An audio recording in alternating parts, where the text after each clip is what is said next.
नमस्कार दोस्तों। आपका स्वागत है हमारे यूट्यूब चैनल जिसका नाम है नॉलेज ही जीत है। और उस चैनल में जो 17वीं बीपीएससी के लिए टेस्ट सीरीज चल रही थी उसका उसका नेक्स्ट वीडियो है। और हम परफेक्शन आईएएस के टेस्ट सीरीज को देख रहे हैं, ठीक है। तो अब अभी तक हम लोग 40 क्वेश्चन कर चुके थे। आज की वीडियो में 41 से करेंगे। और सबको धनतेरस की शुभकामनाएं। आने वाली दीपावली का भी शुभकामनाएं, ठीक है। और माता लक्ष्मी की कृपा सब पे बनी रहे, ठीक है। इसी के साथ हम शुरू करते हैं। Next question 41। इब्न बतूता के संबंध में निम्नलिखित कथनों पे विचार करें, ठीक है। वह एक फारसी यात्री था और 1333 ईस्वी में भारत आया था, ठीक है। नंबर 2 क्या है? पहला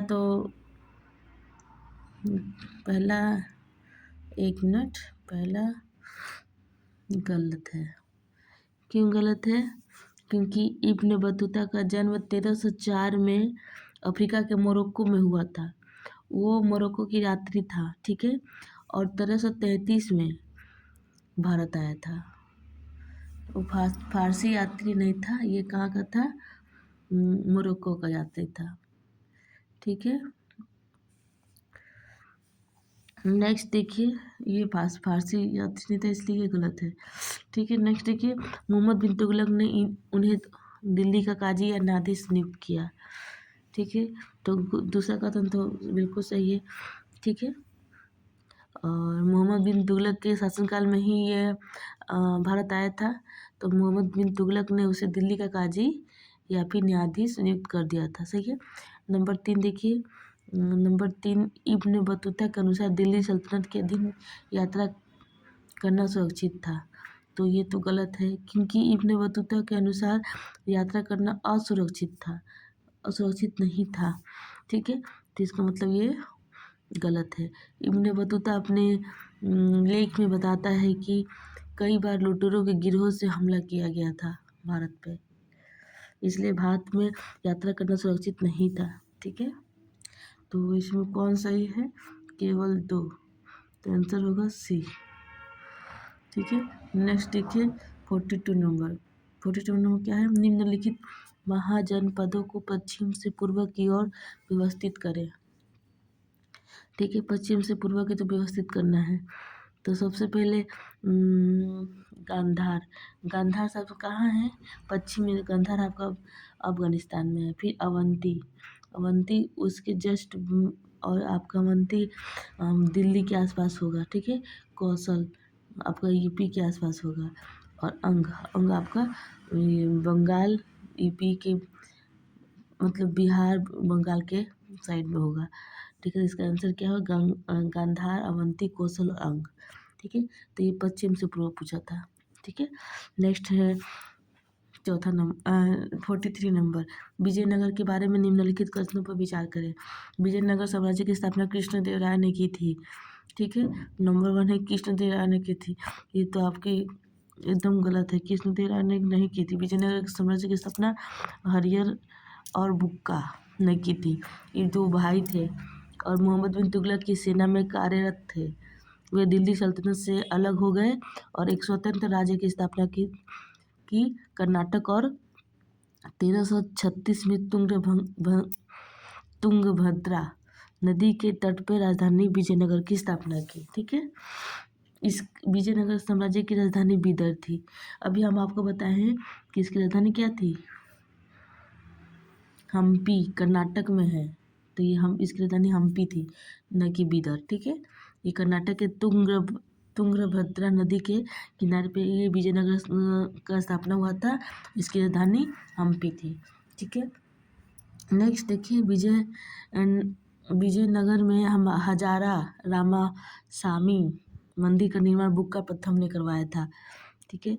तो तीसरा नंबर भी गलत है, क्योंकि बुक्का प्रथम का प्रसन्न विरूपाक्ष मंदिर और कृष्णदेव राय का हजारा राम मंदिर विजयनगर की विशिष्ट शैली और जटिल कलात्मक के अद्भुत उदाहरण हैं।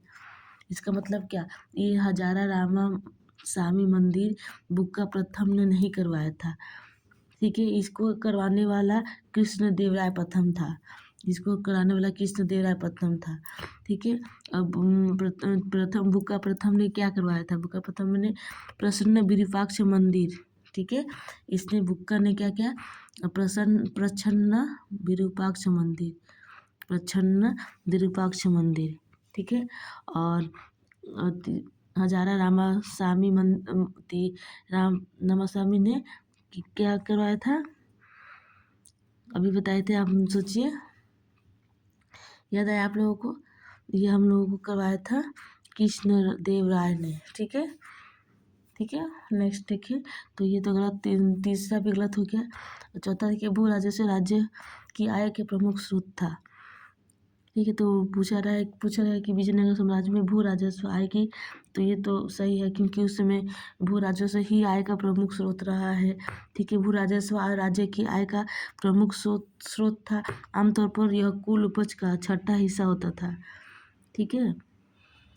तो इसके हिसाब से आपका आंसर होगा डी, केवल डी, मतलब ऊपर का तीनों गलत है, आंसर होगा आपका केवल डी, आंसर होगा केवल डी। नेक्स्ट क्वेश्चन 44 नंबर, 44 में आए, आदि शंकराचार्य और रामानुजाचार्य के बारे में निम्नलिखित कथनों पर विचार करें, ठीक है। विचार करना है। आदि शंकराचार्य ने त्याग के महत्व पर जोर दिया, जबकि रामानुजाचार्य ने भक्ति पर जोर दिया, ठीक है। दूसरा क्वेश्चन देखिए, आदि शंकराचार्य ने भगवत गीता के महत्व पर जोर दिया और रामानुजाचार्य ने उपनिषदों के महत्व पर जोर दिया, ठीक है। तीसरा क्वेश्चन देखिए, तीसरा स्टेटमेंट देखिए, आदि शंकराचार्य और रामानुजाचार्य की प्रतिमा उत्तराखंड और आंध्र प्रदेश में स्थित है, ठीक है। तो तीसरा तो एकदम गलत है, ठीक है। बाकी सब पर हम विचार करते हैं। तीसरा, इसलिए आदि शंकराचार्य की मूर्ति केदारनाथ, इनकी मूर्ति केदारनाथ है और उत्तराखंड में ही स्थित है, और रामानुजाचार्य की प्रतिमा हैदराबाद तेलंगाना, ठीक है। ये क्या, हैदराबाद तेलंगाना में, और ये आपका शंकराचार्य का मूर्ति आपका अभी बताए थे उत्तराखंड, ठीक है, केदारनाथ में, ठीक है। तो ये गलत हो गया। और देखिए इसमें क्या पूछा है, क्या गलत है पूछना है, ठीक है। तो इसमें सबसे पहले तो ये 2-3 होगा, उसके हम देखते हैं, दूसरा देखते हैं। और नंबर 1 क्या था, आदि शंकराचार्य ने त्याग के महत्व पर जोर दिया, जबकि रामचंद्र भक्ति पर जोर दिया, तो ये तो सही है। ये जो आदि शंकराचार्य थे त्याग पर महत्व देते थे, जबकि रामानुजाचार्य भक्ति पर महत्व देते थे, ये सही है। तो इसका मतलब ये आंसर नहीं होगा, क्योंकि इसमें पूछा है गलत कौन सा है, तो ये तो नहीं होगा, एक नहीं होगा, इसको हटा दीजिए, ठीक है। और इसको भी हटा दीजिए, क्योंकि आंसर में 3 होना चाहिए। अब बचा 2 और 3, हमको 2 देखना है, ठीक है। आदि शंकराचार्य ने भगवत गीता के महत्व पर जोर दिया और रामानुजाचार्य ने उपनिषदों के महत्व पर जोर दिया, तो ये दूसरा कथन गलत है, क्योंकि आदि शंकराचार्य ने उपनिषदों पे दिया था, ठीक है। आदि शंकराचार्य ने उपनिषदों पे दिया था, और जबकि रामानुजाचार्य ने भगवत गीता पे दिया था, रामानुजाचार्य ने भगवत गीता पे दिया था, तो इसके साथ ये गलत है। तो इसका सही आंसर क्या होगा, 2 और 3, इसका सही आंसर क्या होगा, 2 और 3, ठीक है। तो हमको पूछा है कौन सा गलत है, देखिए पूछा है कौन गलत है, तो ये और ये दोनों गलत है, तो इसका आंसर क्या होगा, 2 होगा। ये सही है लेकिन आंसर में गलत होगा, ठीक है। नेक्स्ट देखिए 45 नंबर, 45 नंबर क्या है, शिवाजी के बारे में निम्नलिखित कथनों पर विचार करें, ठीक है। शिवाजी बहुत ही इम्पोर्टेंट टॉपिक है, और शिवाजी से रिलेटेड क्वेश्चन जरूर आता है, हर एग्जाम में आपको अक्सर देखने को मिलेंगे, ठीक है। तो शिवाजी के बारे में आप अच्छे से पढ़ लीजिएगा, क्वेश्चन देखिए, पहले क्वेश्चन बनाने की कोशिश करते हैं। तो शिवाजी के बारे में कथन विचार करना है। शिवाजी का जन्म शिवनेरी किले में हुआ था, ठीक है। तो प्रथम तो एकदम सही है, शिवनेरी किले में हुआ था 19 फरवरी 1630 ईस्वी में, ठीक है। 19 फरवरी 1630 में हुआ था, ठीक है। नेक्स्ट क्या है, 2 नंबर, उन्हें अष्टदिग्गज नामक मंत्रियों का समूह द्वारा सहायता प्रदान की गई थी, ठीक है। तो ये जो दूसरा कथन गलत है, क्यों गलत है, राजा राज्य का सर्वोच्च प्रमुख होता था, जिसकी सहायता 8 मंत्रियों का एक समूह करता था, जिन्हें अष्टप्रधान कहा जाता था, न कि अष्टदिग्गज। ठीक है, तो ये दिग्गज नहीं होगा, अष्टप्रधान होगा, अष्टप्रधान। ठीक है, नेक्स्ट देखिए, इसलिए ये आपका गलत है। तो अष्टप्रधान के बारे में पेशवा थे, जिसे मुख्य प्रधान के रूप में भी जाना जाता था। मूल रूप से सलाहकार परिषद के नेतृत्व करता रहते थे। इस प्रणाली की स्थापना शिवाजी द्वारा प्रशासन की दक्कन जैसी अहमदनगर से मलिक अंबर सुधार से प्रेरित होकर की गई थी। ठीक है, नेक्स्ट देखिए, तीसरा नंबर क्वेश्चन क्या है, इसमें क्या पूछना है, एक कौन सही है। ठीक है, तो एक कथन तो सही दिख रहा है। देखिए तीसरा स्टेटमेंट कहता है, उन्होंने रैयतवाड़ी व्यवस्था को समाप्त कर दिया और जागीरदारी व्यवस्था शुरू की। ठीक है, तो तीसरा कथन भी गलत है। ठीक है, शिवाजी ने जागीरदारी प्रणाली को समाप्त कर दिया था, इसको समाप्त कर दिए थे। ठीक है, और रैयतवाड़ी प्रणाली की शुरुआत की थी, इसको शुरुआत किए थे, तो इसलिए उल्टा दिया है, तो ये आपका गलत है। ठीक है, तो ये भी गलत है। नेक्स्ट चौथा कथन क्या है, देखिए चौथा कथन दिया है कि शिवाजी को 1674 में इसमें दिया है रायगढ़ में उन्हें छत्रपति के रूप में ताज पहनाया गया। ठीक है, तो ये कथन तो बिल्कुल सही है। तो वही 1674 में उनको रायगढ़ में मराठों के द्वारा ताज पहनाया गया था। ठीक है, तो उसी समय से उनको छत्रपति कहा जाता है। ठीक है, तो छत्रपति का जो ताज है देने वाले कौन है, मराठे हैं। कहाँ दिया गया था, रायगढ़ में 1630 ईस्वी में। ठीक है, 1630 में नहीं, 1630 में उनका जन्म हुआ था, 1674 में, 1674 में। ठीक है, और किसके द्वारा, मराठा के द्वारा। ठीक है, तो कौन आपका पहला सही है और चौथा सही है, तो इसमें से ये दोनों गलत है। ठीक है, तो कितने कथन सही है, केवल 2 कथन, आंसर होगा बी, केवल 2 कथन सही है।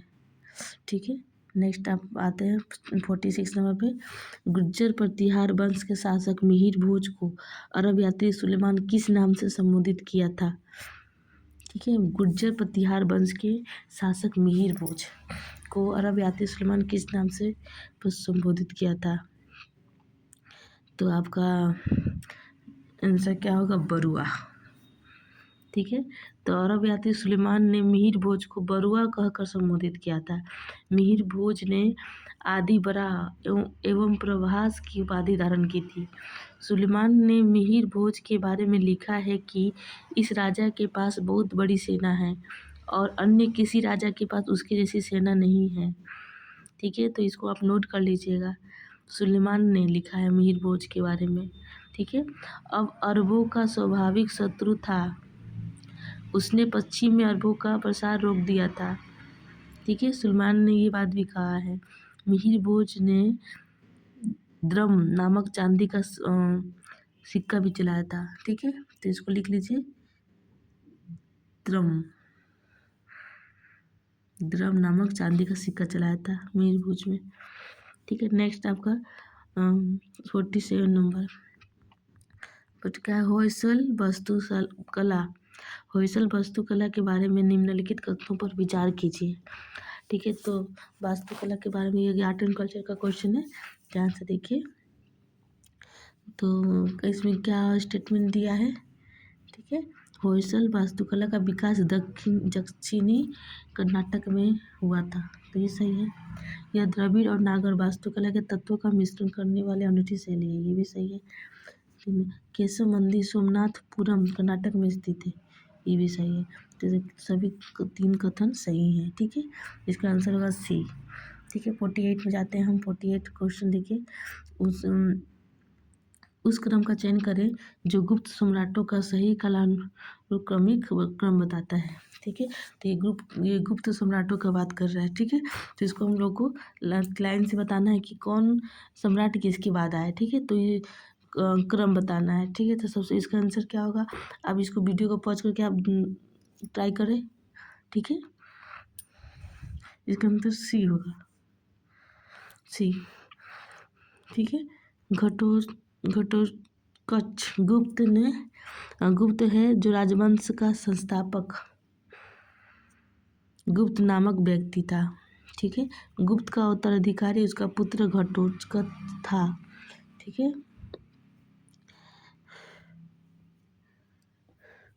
नेक्स्ट देखिए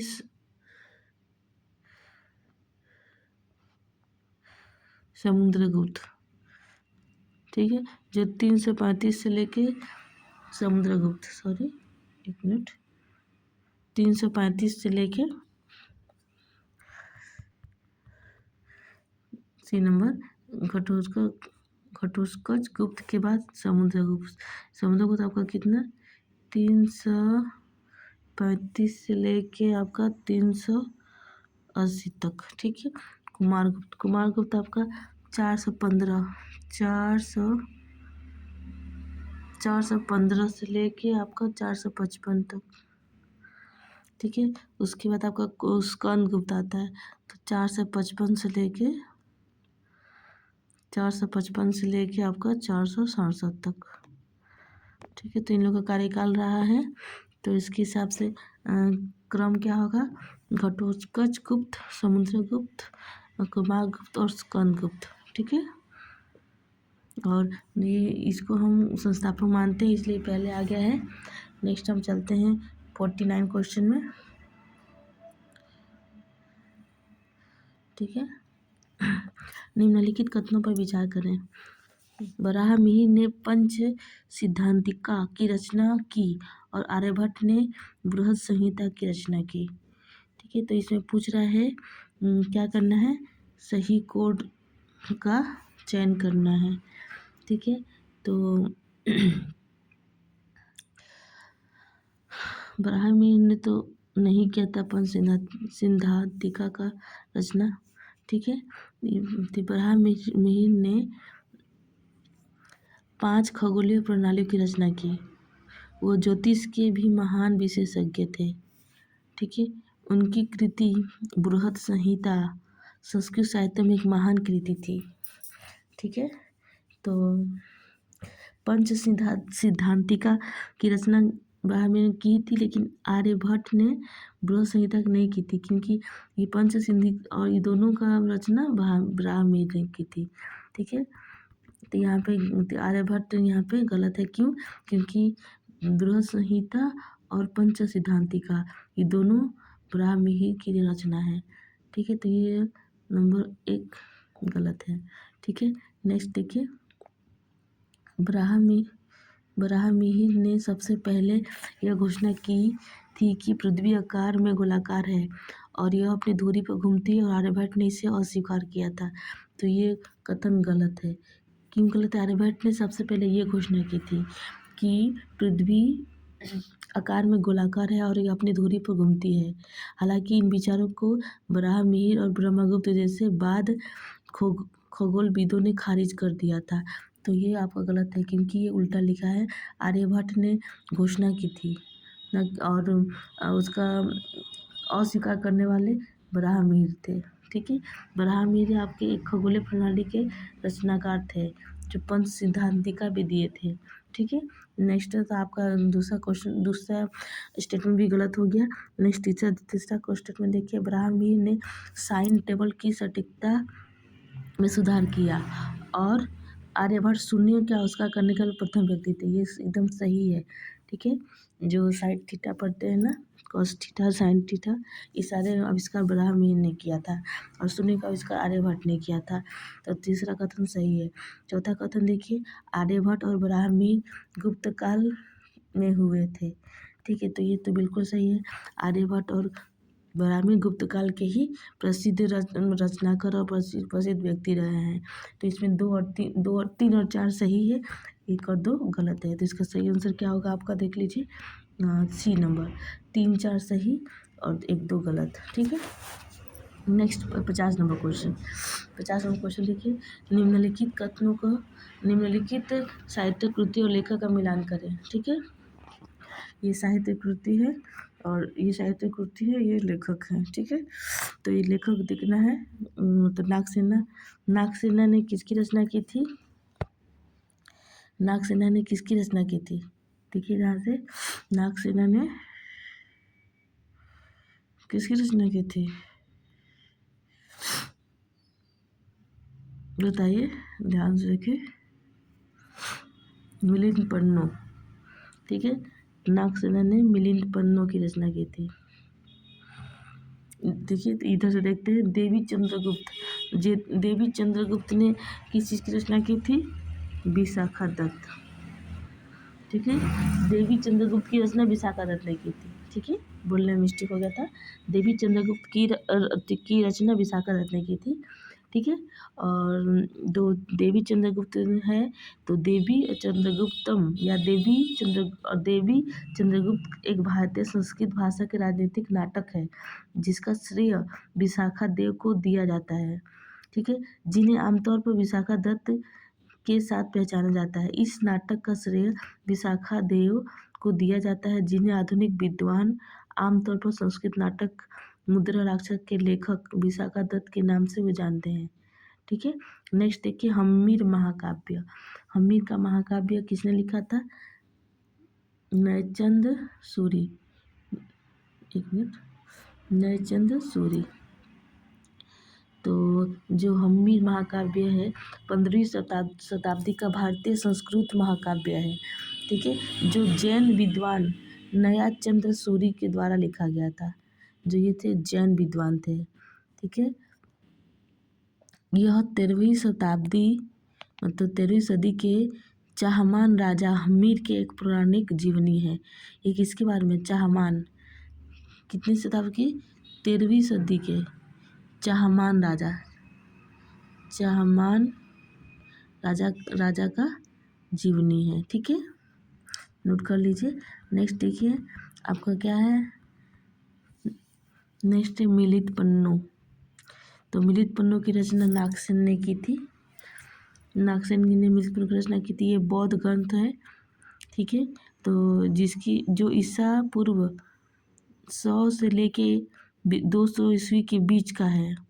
इसका उद्देश्य भारतीय बौद्ध संत नागसेन और दूसरी शताब्दी ईसा पूर्व बैक्ट्रिया के वर्तमान सियालकोट के इंडो ग्रीक राजा, ठीक है, राजा थे मिलिंदा के बीच एक संवाद को एक मतलब बातचीत किया गया था, उसका रिकॉर्ड किया गया है नागसेन में।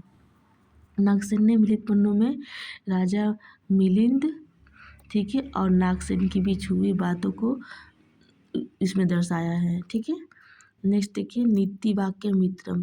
तो इसका रचनाकार आपका है, लेखक है सोमदेव सूरी।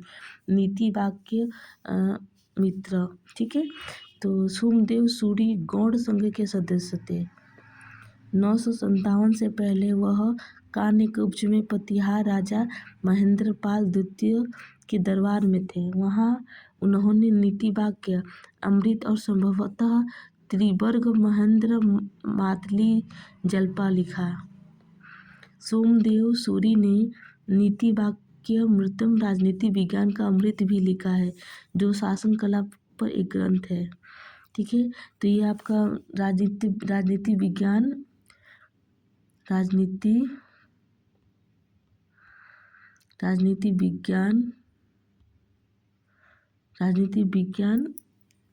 पर अमृत का अमृत इसका अर्थ है, ठीक है। तो नीति वाक्य मित्रम, ठीक है, जिसको सोमदेव सूरी ने लिखा है। तो इस प्रकार से हमारा आंसर हो गया ए। नेक्स्ट 51 नंबर, निम्नलिखित में से कौन बौद्ध ग्रंथ है, ठीक है। तो इसमें से बताना है कौन सा ग्रंथ बौद्ध ग्रंथ है, ठीक है। तो आपको देखिए नेतिकरण, आदि पुराण, न्याय पिटक, पार्श्वनाथ पुराण। तो ये तो नहीं होगा, ठीक है, आदि पुराण भी नहीं होगा, ठीक है, न्याय पिटक भी नहीं होगा। तो आपका आंसर हो गया नेतिकरण आपके बौद्ध ग्रंथ है, ठीक है। तो बौद्ध ग्रंथ के और कुछ नाम लिख लीजिए। बौद्ध साहित्य में पाली ग्रंथ हैं त्रिपिटक, विनय पिटक, सुत्त पिटक, अधिधम्म पिटक, मिलिंद पन्नो, ठीक है, दीपवंश और महावंश, ये सारे आपके बौद्ध साहित्य के पाली ग्रंथ हैं। और संस्कृत में बुद्ध चरित जो अशोक घोष ने लिखी थी, और जैन साहित्य में आदि पुरुष, न्याय पिटक, पार्श्वनाथ पुराण, ये सारे जैन साहित्य हैं। आप नोट कर लीजिए, ठीक है। इसको अच्छे वीडियो को फिर से एक बार सुन लीजिए और इसको नोट कर लीजिए, ठीक है। नेक्स्ट देखिए 52 नंबर, 52 नंबर, ठीक है। 52 नंबर में क्या है, अपने विरोधियों के प्रति बलवान ने कठोर लोह और रक्त एवं रक्त की नीति पालन किया। इस नीति की मुख्य विशेषता इनमें से क्या थी, ठीक है। तो इसमें से मुख्य विशेषता बताना है।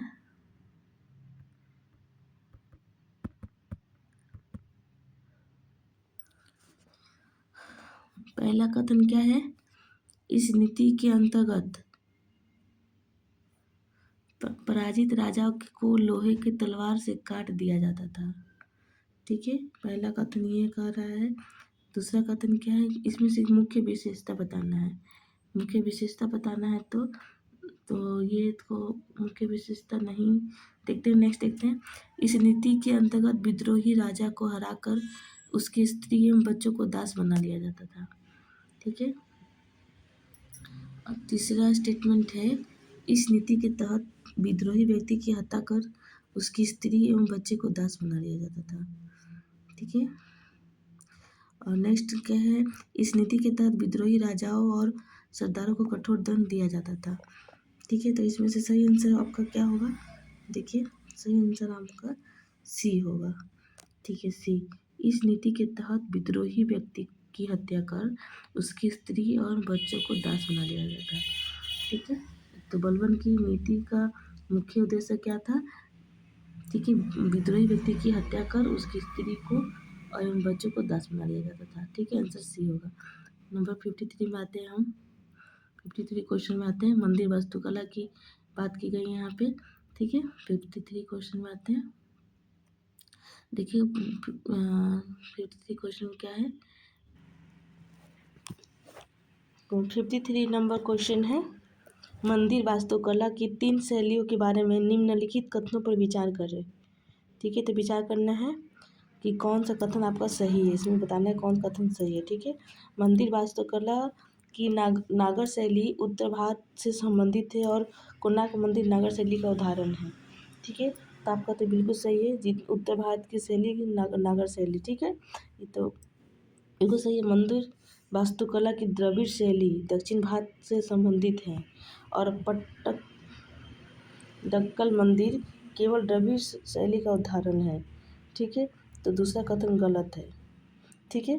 क्यों गलत है, क्योंकि जो द्रविड़ शैली है दक्षिण भारत से संबंधित तो है, लेकिन जो पट्टदकल मंदिर है वो बेसर शैली वास्तुकला का उदाहरण है, ठीक है। जो ये पट्टदकल मंदिर है वो बेसर शैली का है, ठीक है, बेसर शैली का है, ठीक है। तो बेसर शैली क्या होता है, जिसमें द्रविड़ और नागर दोनों के लक्षण पाए जाते हैं, उसको हम बेसर शैली मानते हैं, ठीक है। तो ये जो पट्टदकल मंदिर है वो दोनों शैली के उदाहरण है, ठीक है। नेक्स्ट देखिए, तो ये आपका दूसरा गलत है। तीसरा क्वेश्चन स्टेटमेंट क्या है, मंदिर वास्तुकला की बेसर शैली नागर और द्रविड़ दोनों का संयोजन है और बादामी मंदिर बेसर शैली का उदाहरण है, ठीक है। तो तीसरा कथन आपका सही है। अभी मैं आपको बताई थी बेसर शैली नागर और द्रविड़ दोनों का संयोजन है, ठीक है। तो इससे आपको आंसर क्या होता है, दूसरा गलत है, 1 और 3 सही है, इसका सही आंसर ए, ठीक है, सही आंसर ए। नेक्स्ट हम आते हैं 54 नंबर। 54 नंबर देखिए दोस्तों, लेट हो इतना डिटेल्स जानेंगे तो बहुत लेट हो जाएगा, इसलिए हम थोड़ा जल्दी जल्दी करेंगे, स्पीड में करेंगे। और आप इस वीडियो को एक बार देखिए, 2 बार देखिए, अच्छे से देखिए, और ये सारे क्वेश्चन इतने इंपॉर्टेंट है, इसको याद कर लीजिए और इसको कहीं एक छोटी सी A4 पेपर साइज़ में उसको नोट छोटे छोटे शॉर्ट नोट्स बनाते चलिए ताकि रिविजन करते समय आसानी हो, ठीक है। और ये सारे क्वेश्चन इंपॉर्टेंट टॉपिक के ऊपर बनाए गए हैं और हमारे एग्ज़ाम के लिए बहुत इंपॉर्टेंट है, ठीक है। और इसमें सारे चीज़ को कवर किया गया है, ठीक है। नेक्स्ट क्वेश्चन देखिए 54, प्राचीन नगरों के बारे में निम्नलिखित कथनों पर विचार करें। ठीक है, तो प्राचीन नगर के बारे में निम्नलिखित कथन, तो नंबर 1 क्या है, चंदुहड़ो बिना गढ़ वाला शहर है। ठीक है, तो ये तो सही बात है, चंदुहड़ो बिना गढ़ वाला शहर है। यह वर्तमान पाकिस्तान के सिंध राज्य में स्थित है। ठीक है, इसमें कोई भी गढ़ नहीं था। ठीक है, नेक्स्ट क्या है, लोथल प्राचीन शहर डाकयार्ड के लिए प्रसिद्ध है। ठीक है, तो ये तो सही है। ठीक है, सॉरी ये गलत है। ठीक है, गलत नहीं है, सही है।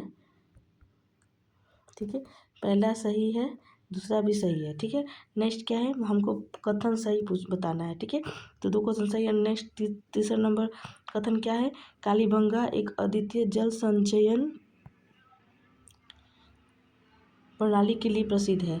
तो जल संचयन प्रणाली के लिए कालीबंगा प्रसिद्ध तो नहीं है, तो ये तो गलत है।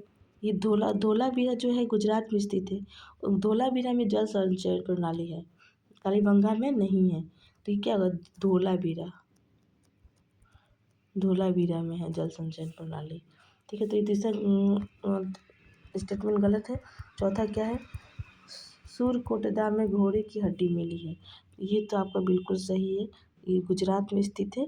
यहाँ पे घोड़े होने के प्रमाण मिलते हैं। तो 1 सही है, 2 सही है और चौथा सही है। तो केवल 3 कथन सही, 1 कथन गलत है क्योंकि ये धोलावीरा में जल संचयन प्रणाली है। तो केवल 3 कथन सही है, तो आंसर सी होगा। नेक्स्ट देखिए, हम 55 नंबर में आते हैं, राजवंश और राजधानी। ठीक है, तो गुप्त राजवंश की राजधानी क्या है, बताइए। गुप्त राजवंश की राजधानी क्या है, राजवंश की राजधानी तो बहुत ज़रूरी है। ठीक है, ये तो अच्छे से याद होना चाहिए सबको। ठीक है, तो गुप्त राजवंश की राजधानी आपका मगध है। ठीक है, 1 मिनट, मगध सही बात है। पुष्यभूति राजवंश की राजधानी क्या है, थानेश्वर। ठीक है, और चालुक्य राजवंश की राजधानी क्या है, कन्नौज। और मौर्य राज्य की राजधानी क्या है, वातापी। तो इसके हिसाब से हमारा आंसर क्या होता है, बी।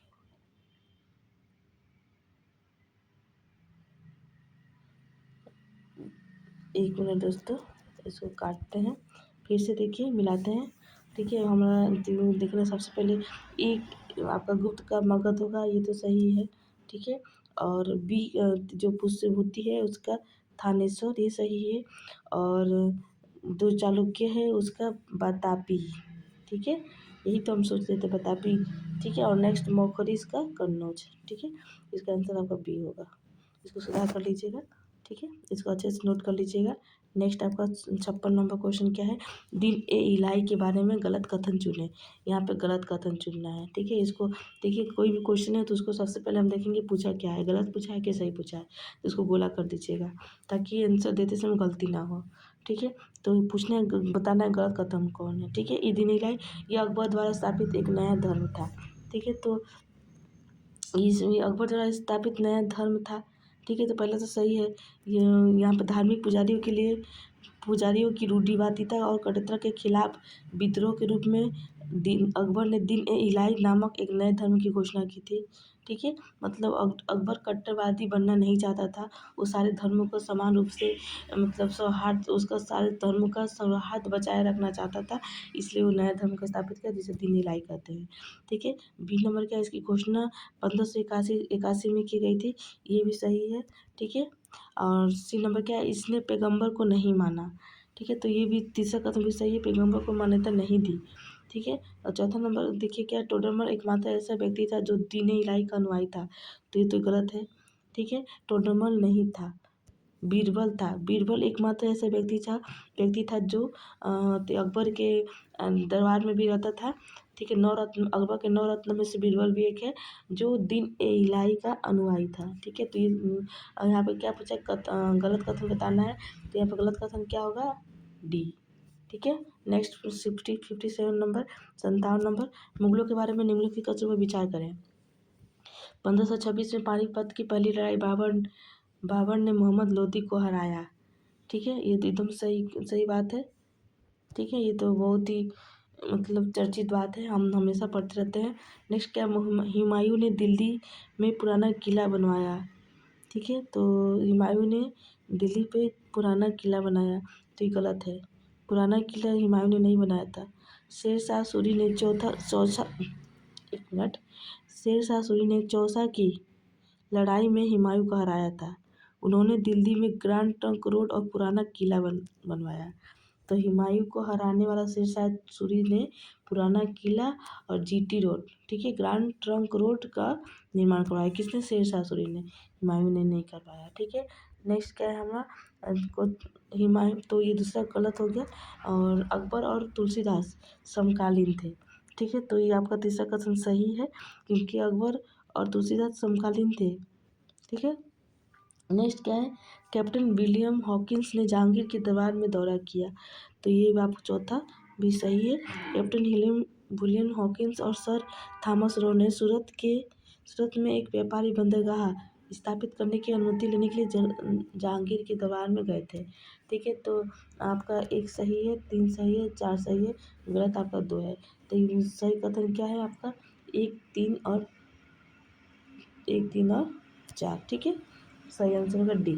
नेक्स्ट क्या है, 58 नंबर, तबकात ए नाजरी नामक पुस्तक के लेखक कौन थे? तबकात तबकात ए नाजरी नामक के पुस्तक के लेखक कौन थे? तो मिनहाज सिराज। ठीक है, अब 3 ऑप्शन देख लेते हैं। अलबरूनी आपको लिखे थे तारीख़ हिंद। ठीक है, और बरनी क्या लिखा था? तारीख़ ए फिरोशाही। ठीक है, अमीर खुसरो की रचना क्या है? किरान उस सादेन।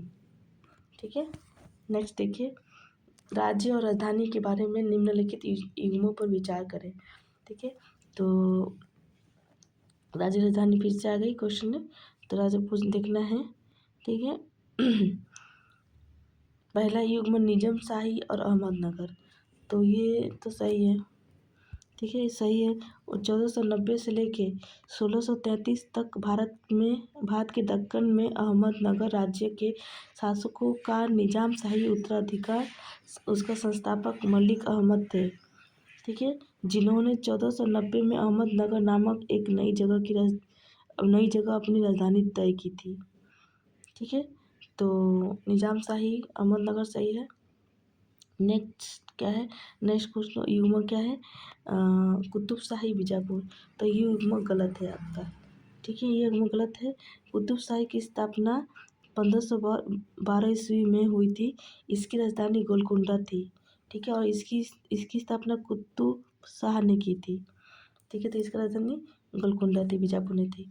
ठीक है, नेक्स्ट तीसरा क्या, इमाम शाही और बरार, तो ये सही है। ठीक है, ये सही है, इमाम शाही और बरार। ठीक है, बरार में इमाम शाही राजवंश की स्थापना 1490 ईस्वी में फतुल्लाह इमाद उल मुल्क ने की थी, और इसकी राजधानी बरार थी। ठीक है, नेक्स्ट चौथा नंबर क्या है, आदिल शाही, तो ये गलत है। आदिल शाही एक शिया और बाद में सुन्नी मुस्लिम राजवंश था, जिसका स्थापना यूसुफ आदिल शाह ने की थी, जिसने बीजापुर सल्तनत पर शासन किया था, जो भारत में वर्तमान बीजापुर जिले कर्नाटक पर केंद्रित था। 1489 से लेके 1686 तक दक्षिण भारत के दक्कन क्षेत्र के पश्चिमी क्षेत्र में यह शासन किया। ठीक है, तो आदिल शाह गोलकुंडा इसका नहीं था, यह बीजापुर होगा। ठीक है, तो ये चौथा भी गलत है। तो आपका 1 और इमाम शाही वाला सही है, तो आपका 2 स्टेटमेंट बस सही है, तो आंसर होगा बी, केवल 2 युग्म। ठीक है, नेक्स्ट 60 नंबर क्वेश्चन, निम्नलिखित में से कौन सा महत्वपूर्ण कार्य सिकंदर लोदी के द्वारा नहीं किया गया था? ठीक है, तो यहाँ पे नहीं किया गया था। ठीक है, इसको ध्यान से देखेंगे हम, यहाँ पे नहीं किया गया था। ठीक है, तो ऑप्शन पढ़िए यहाँ पे, देखिए ये ऑप्शन क्या है, उसने हुसैन शाह सरकी को परास्त कर बिहार को दिल्ली से में मिला लिया। ये तो सही है। इसने भूमि की माप के लिए एक प्रमाणिक पैमाना गज ए सिकंदरी का प्रचलन करवाया। ये भी सही है। उसने आंतरिक व्यापार पर कर दुगुना कर दिया। ये गलत है। ठीक है, आंतरिक व्यापार पर कर दुगुना उसने नहीं किया था। ठीक है, बल्कि आंतरिक व्यापार पर कर समाप्त कर दिया था। उसने गुप्तचर विभाग का पुनर्गठन भी किया था। ठीक है, धार्मिक दृष्टि से सिकंदर लोदी एक असहिष्णु शासक था। उसने हिंदू मंदिरों को तोड़कर वहां मस्जिद का निर्माण करवाया। उसने हिंदुओं पर जजिया कर पुनः लगा दिया। उसने आगरा शहर की स्थापना भी की। ठीक है, और चौथा नंबर क्वेश्चन क्या है, ऑप्शन क्या है, उसने गरीब के लिए मुफ्त भोजन की व्यवस्था कराई। ठीक है, तो ये आपका सही है। लेकिन आपको क्या पूछा है, नहीं किया, तो आंतरिक व्यापार का कर दुगुना नहीं किया, कर समाप्त कर दिया। ठीक है, तो इसके हिसाब से आंसर क्या हो जाएगा आपका सी, सॉरी आपका आंसर हो जाएगा सी। नेक्स्ट देखिए 61 नंबर। ठीक है, ये आपका एंशिएंट हिस्ट्री का है। ऋग्वैदिक समाज के बारे में निम्नलिखित कथनों पर विचार करें। ठीक है, तो ऋग्वेदी के बारे में विचार करना है। तो क्या पूछा है, सही उत्तर चुने। ठीक है, तो इसमें आपको सही उत्तर चुनना है। ऋग्वैदिक समाज में बाल विवाह का प्रचलन था। एकदम गलत है। बाल विवाह का प्रचलन उस समय क्यों रहेगा। ठीक है, नेक्स्ट देखिए, पिता की संपत्ति पुत्र को विरासत में मिलती थी। ये सही है। मछली, पक्षियों और जानवरों को का मांस खाया जाता था। इसका साक्ष्य मिले हैं। सही है, इसका वर्णन भी है। चौथा नंबर क्या हुआ, प्रकृति की पूजा करते थे। ये भी सही है। तो आपका आंसर क्या होगा, एक गलत, 2 3 4 सही। तो इसका डी आंसर होगा, एक गलत 2 3 4 सही। ठीक है, नेक्स्ट देखिए 62 नंबर। हुंडी का उल्लेख सामान्यतः हर्षोत्तर काल में किया जाता था। यह था, मतलब हुंडी क्या था बताना है। ठीक है, तो हुंडी आपका विनय का बिल था, विनिमय का बिल था। मतलब क्या, विनिमय मतलब क्या, लेन देन। ठीक है, तो एक वित्तीय साधन था, हुंडी एक वित्तीय साधन था जिसे मध्यकाल में व्यापार और ऋण लेन देन में उपयोग के लिए विकसित किया गया था। ठीक है, उसके बाद क्या है, प्रेषण साधन के रूप में। ठीक है, प्रेषण साधन के रूप में इसका प्रयोग होता था, क्रेडिट उपकरण के रूप में, व्यापार लेन देन के रूप में। ठीक है, तो क्रेडिट उपकरण का मतलब क्या, पैसे उधार लेने के लिए। ठीक है, प्रेषण साधन के रूप में धन को एक स्थान से दूसरे स्थान पर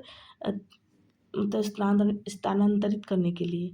ठीक है, तो ये हुंडी का उल्लेख सामान्यतः हर्ष काल में हुआ था, हुंडी का उल्लेख।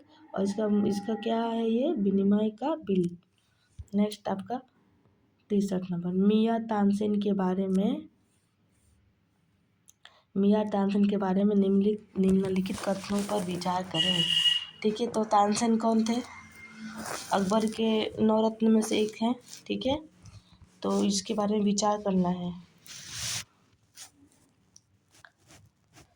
तानसेन की उपाधि उसे सम्राट अकबर ने दी थी। गलत।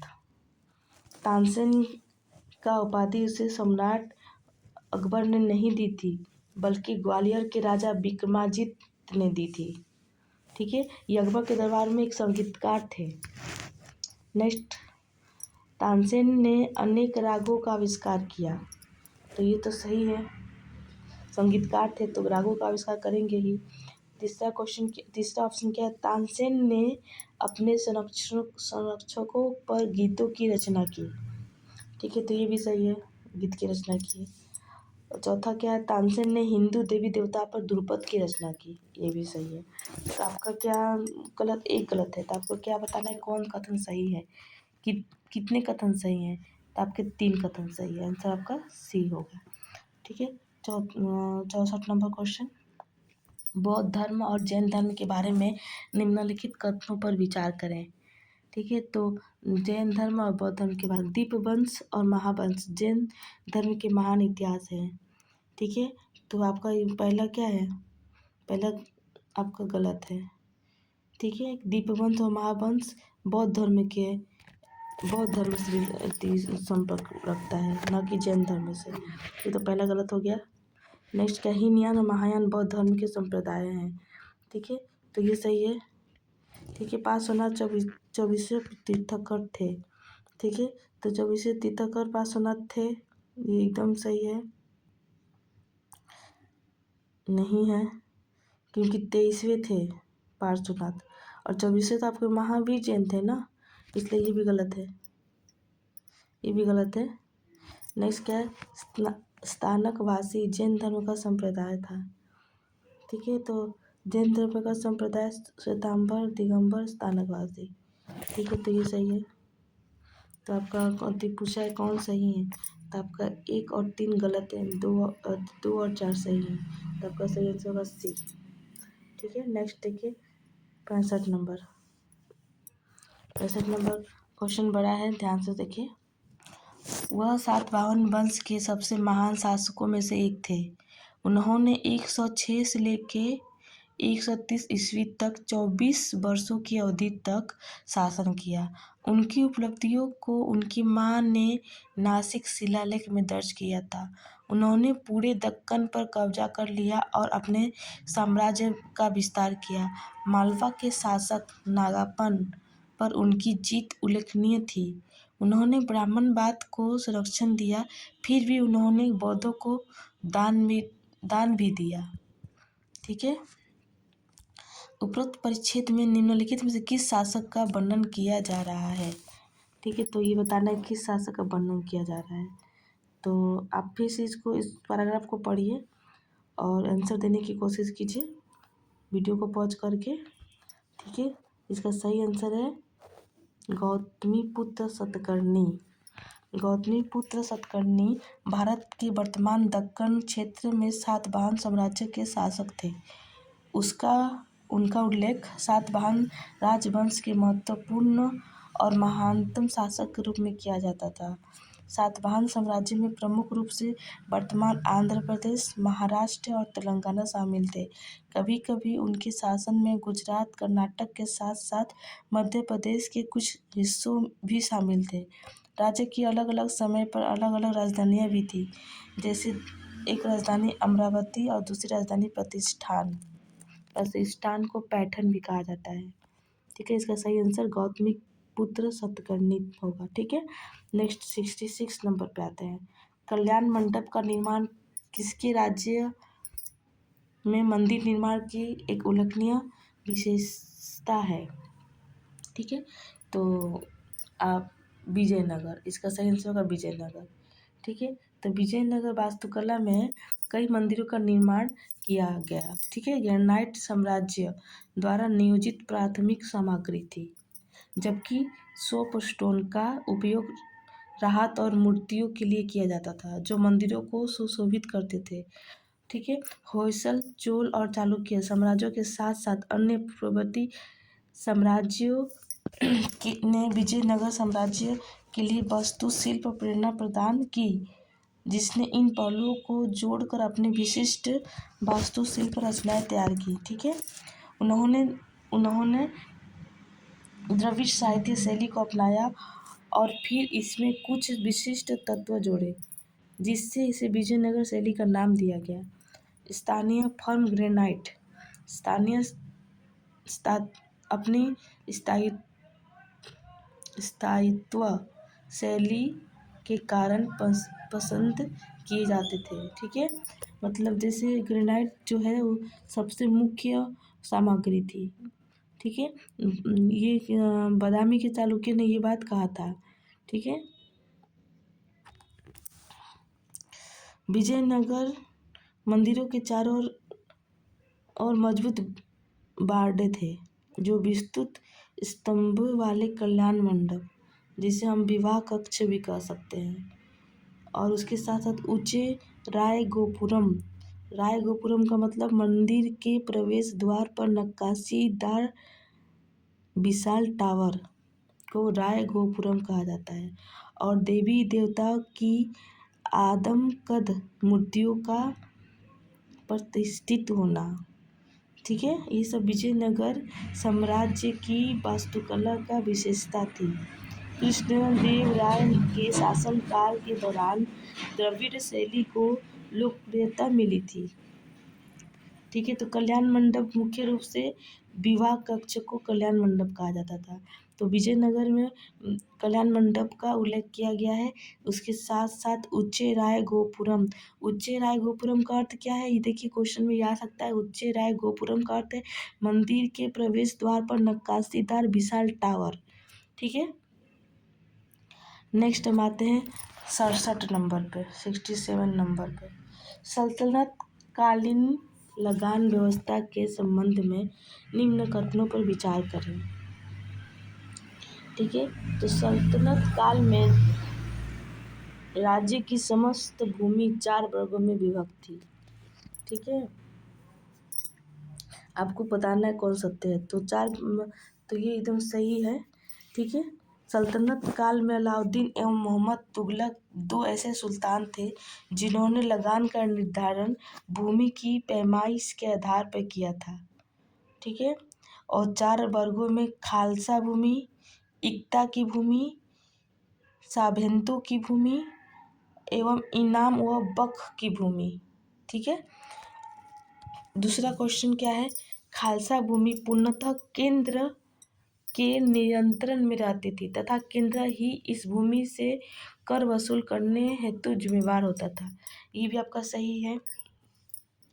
ठीक है, नेक्स्ट, सल्तनत काल में किसानों को उपज का 1/3 से लेकर 1/2 भाग तक राज्य को कर के रूप में देना होता था। ये भी आपका सही है।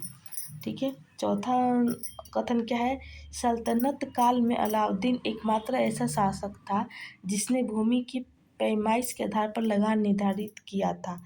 तो यहाँ पे क्या दिया है, एकमात्र ऐसा शासक था। तो एकमात्र ऐसा शासक नहीं था, इसके अलावा भी अनेक शासक थे, जैसे मोहम्मद तुगलक भी थे। ठीक है, तो इसलिए ये ऑप्शन गलत है। इसके हिसाब से हमारा सही आंसर हो जाएगा 1, 2, 3 डी। ठीक है, नेक्स्ट 68, कृष्णदेव राय के बारे में निम्नलिखित कथनों पर विचार करें।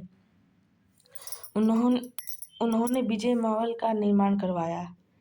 ठीक है, तो आपका ये सही है। उन्होंने यवनराज स्थापनाचार्य नामक उपाधि धारण की। यवनराज स्थापनाचार्य एकदम सही है।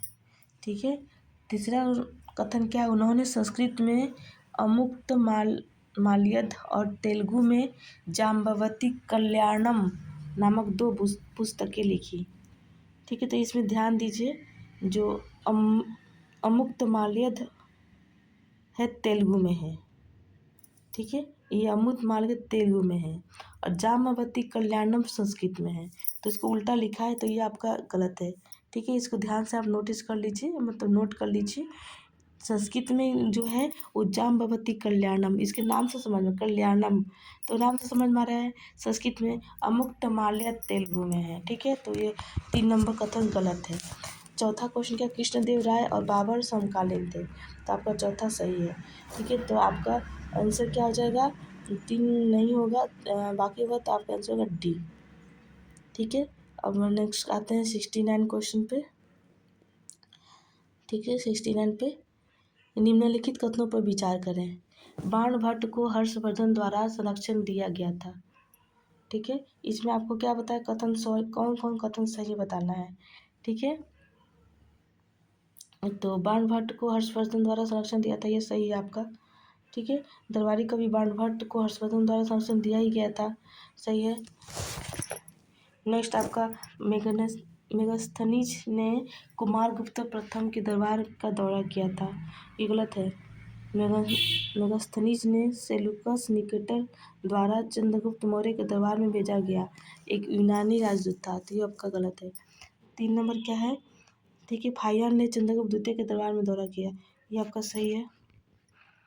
ठीक है, फाहियान 399 ईस्वी में गुप्त शासक चंद्रगुप्त द्वितीय, जिसको हम विक्रमादित्य के नाम से भी जानते हैं, उसके शासनकाल में दौरा किया था। ठीक है, नेक्स्ट क्या, होनसंग ने वर्धन वंश के शासक हर्षवर्धन के दरबार का दौरा किया था, तो आपका कथन ये सही है। ठीक है। तो वैनसांग 629 ईस्वी में वर्धन वंश के शासक हर्षवर्धन के शासनकाल में भारत आए थे। तो आपका बताना है कौन कितने कथन सही है। तो हमारे 3 कथन सही, केवल 3 कथन सही है। आंसर होगा C, 70 number question. Sir William Jones ने एशियाटिक सोसाइटी ऑफ बंगाल की स्थापना की, ये आपका सही है। दूसरा, जेम्स बिशप ने अशोक के शिलालेख को पढ़ा, ठीक है, ये भी सही है। एशियाई समाज के मंत्री और एशियाटिक सोसाइटी की पत्रिका में संस्थापक संपादक जेम्स बिशप ने अशोक के शिलालेख को पढ़ा था और खरोष्ठी लिपि को भी पढ़ा था, ठीक है। नेक्स्ट तीसरा कथन क्या है। सर जॉन मार्शल को भारतीय पुरातत्व का जनक भी कहा जाता है, ये कथन गलत है। क्यों गलत है कि सर जॉन मार्शल को नहीं कहा जाता, सर अलेक्जेंडर कनिंघम को, जो एक भारतीय गवर्नर जनरल भी थे और लॉर्ड कैनिंग के शासनकाल में भारतीय पुरातत्व सर्वेक्षण नई दिल्ली के रूप में नियुक्त किए गए थे, ठीक है।